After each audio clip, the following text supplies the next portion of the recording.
Hi, this is Taxichronicles and I'm your host, Simon Rushton. Today we have a creme de la creme of journalists in the car, and he's going to tell us what's it like being a journalist in the Corona era. So how are you today? Yeah, not bad, thanks. First of all, how did you get into the journalism? What made you want to be a journalist? Well, writing is my passion, and sort of a dream would be to be a fiction writer, but I guess I figured being a journalist would be sort of the next best thing and a way to make money, and kind of always was a big football fan and sports fan in general growing up, so I was living in New York up to 2016, sort of doing something completely different. So when I moved here, I thought that would be kind of a good way of marrying the two interests. Mm-hmm. So you're doing what you love and what brings in the money. Yeah, well, I guess in terms of what I love, I would probably say writing like short stories, and hopefully a novel someday would be the real love in terms of work. But no, I do. I mean, I definitely. It can be a very enjoyable job being a journalist. Would you say the industry is changing quite rapidly, because everybody nowadays is filming and posting stuff and stealing stuff from the American government kind of thing? Yeah, I mean, if you were being very pessimistic about it, you'd probably say it was on its knees. I think if probably less pessimistic people who work in the media would say that it's just evolving. It's basically just it's going to go fully digital, but at the moment they're still trying to hold on to print. Yeah, and I mean, really, ultimately, the problem with digital is that it's just much harder to get people to pay for it with digital than traditionally, everyone having to go to a shop to buy paper. Yeah. But then I would have said this: the beauty of that as a journalist, it gives you more power, because if you're a journalist and like yourself, and let's say you're investigating, I don't know, the truth about COVID-19, you can publish things on your own personal website. And then you can allow people, you build up a following, and then companies or whatever will pay you to advertise on your site. Do you see what I mean? You can put out information without anybody saying no. That's true. No, that's true. And that brings the real journalism back to what it should be or was. Yeah, no, that's a fair point. I guess it just depends if you can get the audience. But if you can get the audience, then yeah, in theory, that's true. If your content is good, then you will be able to. That's true. If your content is true. So if, let's say it's something, you could have the what you call reality journalism, where they follow local football stars and find out, whatever drama, or you have this more serious kind of things. But either way, there's going to be an audience for either. That's true. The problem is most of the content is controlled by,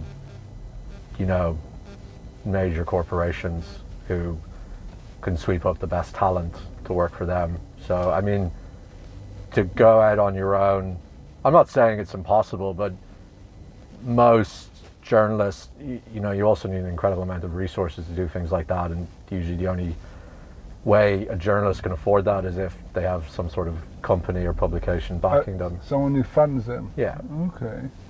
But I suppose these big corporations started from somewhere. Yeah. And maybe is it pessimistic? No, I'm not sure. Optimistic, sorry. But I would have believed that the smaller man or person can as well in that respect of things. Yeah, you're in the field, so obviously I'll take your word for it, how things are. Mm-hmm. How's it been during this lockdown? Obviously, everything's been shut down, but we've been inundated with updates by the government. How's it been for as a journalist? I mean, it's been okay. I guess I was very lucky that I wasn't furloughed or let go. I mean, you know, a lot of people have lost their jobs. Oh, is it? I didn't know that. Okay. Yeah, there's been a lot of redundancies in various newspapers and media companies. I mean, it's like any industry, they've just taken a huge hit during the lockdown. Would you say that a lot of so I've spoken to people in other industries, and what they said is that, yeah, they have to make redundancies, but what a lot of the companies are doing, clearing house. So they're getting rid of the dead word, getting rid of, we was going to shut down that department in 3 years, or we was reviewing it, let's just do it now. Yeah. Would you say there's a lot of that? That's definitely happening. I mean, I'd say a lot of companies a lot of newspapers or media organizations, they'll just accelerate the push towards digital. You know, which means that no matter no matter how they do it, if it's not a question of if, when they go fully digital, they're just going to have to accept big losses for at least 5 years. You know, so until they work out to monetize it. Yeah. I mean, they have figured out a way to monetize it, but it's just getting consumers to change their attitude, where they'll think, well, paying for news online is the same as buying it in a corner shop, like buying a newspaper in a corner shop. Would you say that the public have lost faith in the media?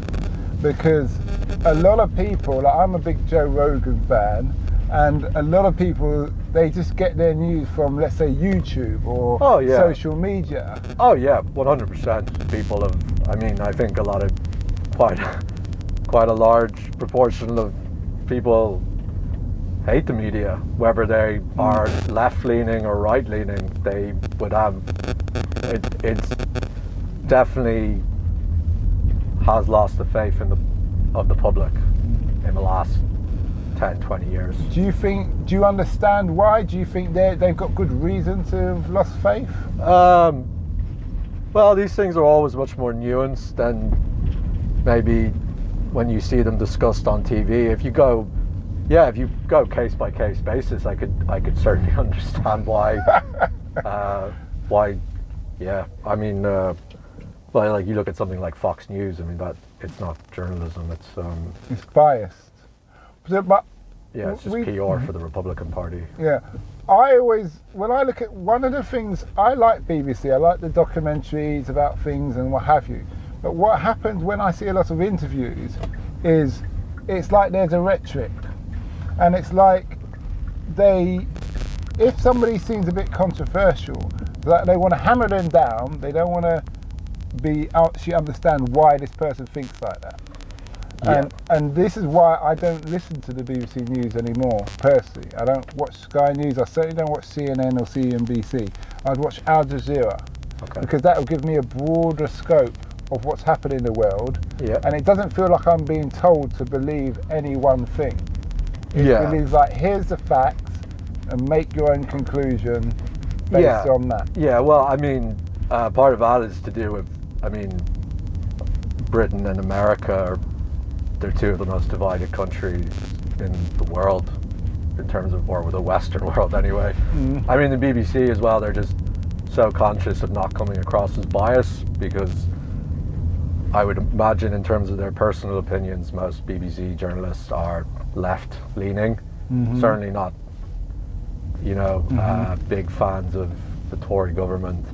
So they have to be so wary of not coming across as biased in any way, and they're also terrified that the license fee is going to be removed. So what does that mean then? It means they're screwed, basically. I mean, it just means there'll be no TV license. So which is how the BBC is funded. Oh, is it? I thought the government gave them money. They do, but the license fee is a big part of it. But then I would argue on this digital thing that you're speaking about, do they need to be as big as they are? because they rip a lot of media from social media. So let's say like the BLM. They pay for that though. They do Really? They do pay people for that, yeah. Well, I didn't know that because I know that it's like even Afghanistan. I was in Afghanistan, for instance. So we would film stuff on our helmet cameras. You were there with the army. Yeah. Well, Marines, but yeah. So do you see what I mean? And they would take, if you post it amongst your friends and they manage to get a clip and then they post it and they say filmed by some soldier, blah blah. They'll give you a credit, yeah. Yeah, but I don't know about no payment. No, maybe, I could be mistaken. I've heard that definitely newspapers will pay people. I mean, it's not enough that like it's still like, you know, you're not going to get rich off it. Like it's still very much to the newspaper's advantage that they'll. And the thing, what I'm stressing here is that for instance, when the Black Lives Matters marches was on a while ago, and there's a confrontation or whatever's going on down near Trafalgar Square, House of Parliament, and the woman policeman fell off her horse. She went rushing into the crowd on the horse. Whether the horse got scared or whatever, I don't know. I saw that video. Yeah. Now, when the press came to post it, they posted it in a certain clip, and they put a headline to it that doesn't actually describe what happened. But when you saw the whole video that had been gone around the world, you was like, oh, well, you lot are full of crap, aren't you? Look what you're trying to say. That didn't happen. This is what. What was the headline in the video? I can't remember the headline, but it didn't match what I'd seen on the video. It's like I can't remember for the life of me. It's probably the best I didn't pick it up that I can't remember the headline. But I know basically it was the horse looked like it was out of control. Yeah. And the woman had obviously was taken along the horse, and then she just hit that lamp post, the street light, and came off. Yeah. And then she's on the floor, and then it was people. The BLM were throwing bicycles at the horses. Right. Yeah. That the woman fell off the horse. Yeah. But it wasn't the case. No. Because she was over with her rest of the horses and the policemen, and she went rushing in. And then. Well, I mean, you have to appreciate how. Go on. Racially motivated a lot of the media still is. Oh yes, they didn't. Yeah, I know what you're saying. So they didn't show the EDL fighting the police. No, well, of course not. They did. But that's. Yeah. Okay. I mean that's a big reason why a lot of people have no trust in the media, because they just think they're xenophobic, racist. I mean, I'm not saying that particular thing was racist, but it. Yeah, but there's something it wasn't. I wouldn't put it down to race. I just said it wasn't presented right. Yeah. Because they could have done that with any issue. It's like the miners' strike. If you go back in time, the miners' strike was shown that the miners attacked the police when the police attacked the miners, and the miners were defending themselves. Yeah. Later on, it was. Yeah. You know. Well, back then, the media would have been much more reluctant to criticize any sort of institution like the police or the government, where that has changed a bit now, because, well, I guess one good thing about social media is that the truth it's harder for the truth to be it's harder for them. Like you see all these, like the George Floyd video, you know, that in 30 years ago that never would have come out. You know, there's probably been countless of things like that nobody ever saw because there was no camera or someone filming it. Yeah, I'm with you. So do you see a long future for you in media? I don't know. So sometimes when it's very busy, you know, I think this is going to put me in an early grave. It's so they treat it like it's a matter of life and death. Oh, is it? So there's a lot of egos. Yeah. A lot of egos, a lot of peacocking. Yeah. Okay. No, I think especially. I mean, this can happen in any job, but you know, really, if you get some perspective, you realize there's a lot more to life than what your job is. You know. Yeah. So I mean, I don't know. I mean, the main problem of it is that the hours are just they're Unsociable. very unsociable. Yeah. So, I never thought of that. Yeah. Yeah. So you're working evenings. Yeah. If there's a story, you've got to go, innit? You got to grab it. That's it. Well, for like whether it's for newspapers, the paper gets put together in the evening, so we're there till midnight, 1 in the morning, sometimes later. Really? Yeah. Nice. And you got to be back at 9 in the morning. No, the senior editorial people are, they're working like. They live and breathe it. They live, it's your life then. You're working like 15 hours a day. It is literally your life. I don't know how they do anything else, to be honest with you. I mean, I find I do 40 hours a week, and I find that pretty grueling. But like I said, for them, it's their passion. For me, it isn't. Would you have gone into it if you had known how it is? Or would you? Probably not. No. Okay. So that comes my last question is, if there was a young guy and he wanted to if you had a son, I don't know if you have or you haven't, I don't know. And he wanted to become a journalist, what would you say to him? I would say do it, but make sure it's your passion, because you can't. It's not the type of job you can cruise with.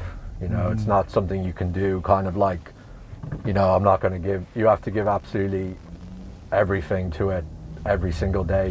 You're doing it because because the industry is constantly losing money. They're constantly looking to cut costs, and like I said, you're going to be working for people who view the success of their organization as a matter of life and death.